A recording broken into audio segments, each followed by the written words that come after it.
Hi, I'm Jeremy Hunter. How are you doing today?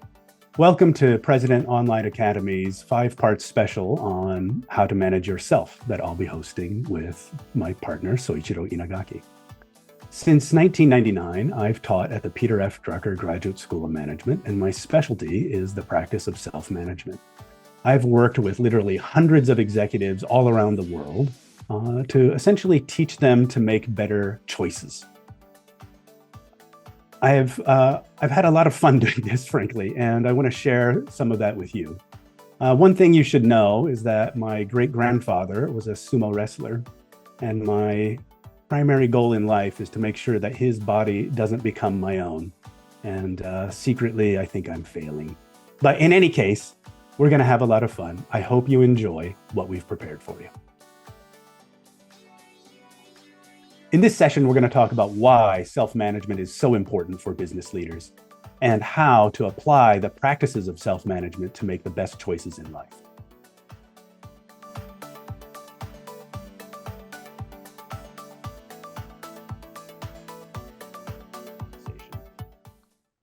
Peter Drucker talked about leadership is defined by result, right? You are all here to produce some kind of result, and we're always taking action that creates a result, right? If I eat the bag of potato chips, it's going to have a result. If I lose my temper on my team, it's going to have a result, right? So our life in some way, whether we like it or not, is measured by the results that we get. And then there's another Drucker idea that I'm very fond of, which is you can't manage other people unless you manage yourself first.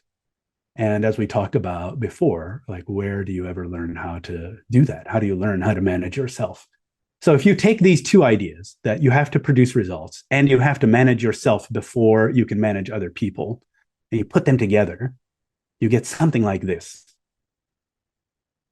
So effective leaders have to manage their external context and themselves as well. We call this the inner game and the outer game.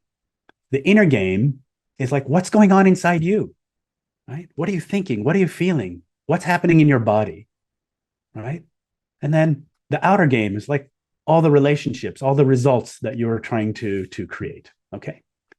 So let me give you an example of what that means. I worked with an extraordinarily talented financial services professional, and despite her talent, she had one fatal flaw, which is that she had a very short temper, and she was kind of famous for that.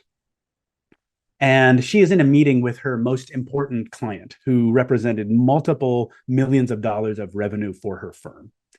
And in this meeting, somebody says something inflammatory, and a wave of anger kind of rolls through the room.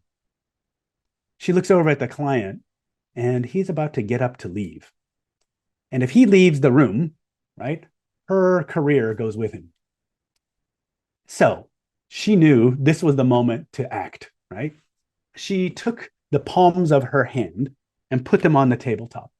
And that solidity of the tabletop gave her mind a solid place to go. And she started to do what we practiced many, many times, which was she had to start to manage the inner game, which is she started to ask herself, okay, what's going on inside me? And what she realized is that, oh, I'm angry too. And I might be about to do or say something I regret. So I have to manage this moment, right? So with her hands on the tabletop, that tabletop gives her a solid place for her attention to go. And it allows like 2 seconds to pass for that anger to start to subside. And then she very skillfully starts to manage the outer game. She pays attention to what's going on in the room. She acknowledges what happens and very skillfully redirects everyone's attention in a more positive direction. Then she looks over at the client, and his papers are back on the table, right? So she saved the day. So when we talk about managing the inner and the outer game, this is an example of that. And ideally, you're able to do it in real time, in the moment, right? What's happening right now, which gets me to the next point, which is that what we are going to work with is the notion of moments, right? That everything that you do, everything you say happens in a moment in time. And the things that you do and say in that moment spread out into your network, right? Just like in your regret moment, right? The thing that was happening inside you, right, spread out into your body, right? And now you have to have the pain of regret. But then it also spread out into the relationships around you, and maybe even into the reputation of the firm, right? So the things that happen in a moment, right, have far-reaching implications in terms of their result. And very, very rarely do we ever teach you how to manage yourself in a moment. And most leadership practice or most leadership development doesn't even acknowledge that the moment is important, let alone something that we have to pay attention to. Okay, so one more idea, right? The other idea that we work with is the fact that most of the time we're mindless, right? We don't really know what's happening inside us. In fact, if you think about your regret moment, I bet at that moment you didn't realize what's going on inside you, right? You just moved to action without thinking about it. And then that action produced a result that you didn't want. So